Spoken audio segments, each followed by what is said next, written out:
Want to speak real English from your first lesson? Sign up for your free lifetime account at EnglishClass101.com. Hi everybody, my name is Alicia. In this lesson, I'm going to talk about the future perfect tense for statements. I'm not going to talk about making questions, but just simple positive and negative statements with this grammar point. So let's get started. All right, let's begin with the use of the future perfect tense. Why do we use this grammar point? We use future perfect tense to refer to actions that will or will not be finished at a specific point in the future. So a key for this grammar point is we need a deadline. We need some point in the future for an action to be finished or not finished. So again, on this sort of like image and this sort of timeline, if we're speaking now in the present about a specific point in the future, this could be like tomorrow, it could be 8 o'clock, it could be next year. If we're talking about some point in the future, we want to refer to an action that will, at that point in time in the future, be finished, or by that point in time will not be finished. So, when we make future perfect tense sentences, as I've started doing, we use will or will not. So when we make a positive statement with this grammar point, we use will plus have plus the past participle form of the verb. I'll show some examples in just a moment. So will have plus past participle.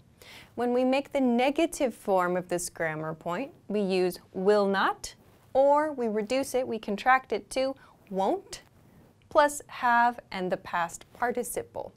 So we use these just to make simple statements. This is the pattern for statements only. So let's look at how we can use these in some example sentences. Let's look at this first one. I will have something, my new job, by this time next year. So by shows us our deadline. So in this case, by this time next year, this is our point in the future. So at this time, the following year, this thing we see will have something, my new job. Here the verb is start. The past participle form of the verb start is started. So the sentence is, I will have started my new job by this time next year. So meaning, at this time next year, at this point in the year, next year, my new job will have started. So that means sometime before this point in time, I'm going to start my job. And that means at this point in time, the action will be complete. I'll be done. So the starting action, this start action, will have begun somewhere before that, and like I'll be working, maybe. So by this time next year, I will have started my new job.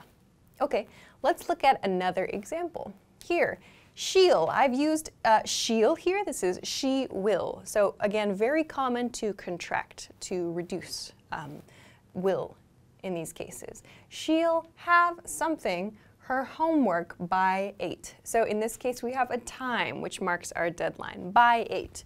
So our specific point in the future is 8, maybe 8 p.m., 8 at night. She will have, she'll have, the verb is finish. The past participle form of the verb is finished.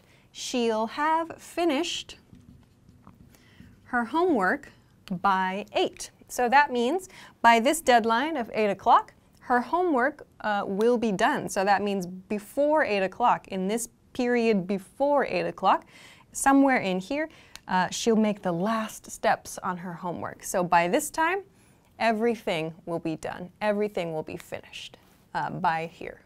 Okay, so that could mean she finishes before 8. It just means 8 o'clock as the deadline.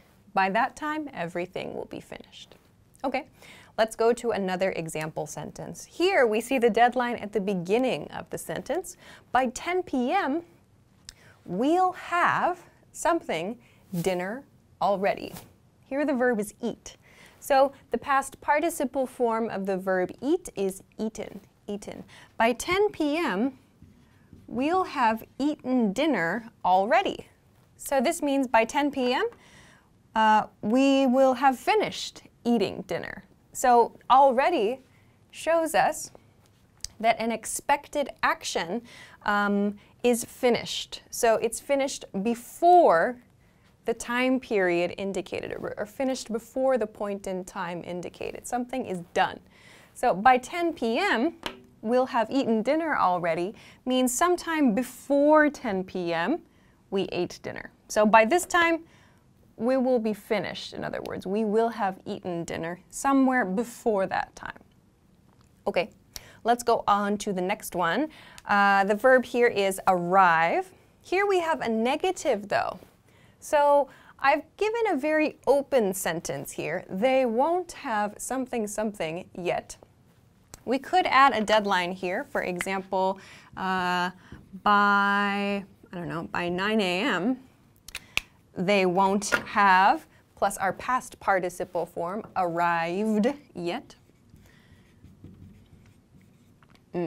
By 9 a.m., they won't have arrived yet. So here we see an action that will not be complete by our deadline. So by 9 a.m., in this case, by 9 a.m., some people we are expecting to come, they will not be here. They won't have arrived yet. That means probably some point in the future, they're going to arrive. But by this deadline, by this point in time, they will not have arrived. So in this period before 9 a.m., they will not have arrived. So that means that probably in the future, sometime in the future, they'll arrive. So here, a couple hints here. We have the negative, they won't have arrived yet. Reminder, yet shows us expectations. So we're expecting someone to arrive in this case. We're expecting people to come. We're expecting people to arrive somewhere. But by this time, it will not have happened. It will not have happened. Okay, let's move along to the next example. Again, a negative. He won't have something, the paperwork, by tomorrow. Our verb is check. The past participle form of check is checked. He won't have checked the paperwork by tomorrow. So deadline is tomorrow. By tomorrow, he won't have checked the paperwork. So between now, present tense, and this point tomorrow, by tomorrow, the paperwork checking will not be completed. It won't be done. So maybe in the future here. He won't have checked the paperwork by tomorrow. Shows in this time period, the action will not be completed. Okay, one more example. I won't have something, the house yet. I won't have something, the house yet. So again, here I didn't really include a specific deadline. It's just kind of an open expression. Let's add one here. So by, 9 a.m. again. By 9 a.m., I won't have something. So here my verb is leave.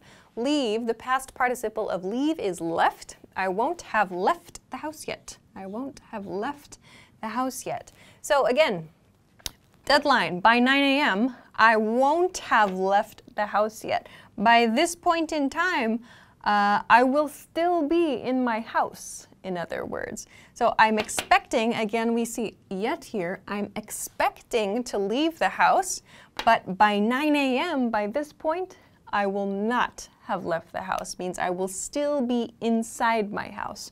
I will leave maybe after 9 a.m. So keep in mind with this grammar point, there's typically a deadline that's clear. Though in some of these cases, I didn't write the clear deadline because when you're using this grammar point in speech, sometimes from the conversation, you understand the deadline. And so we drop it in conversation. So if speaker A is talking about 9 a.m. as a deadline, speaker B doesn't necessarily have to say the deadline again.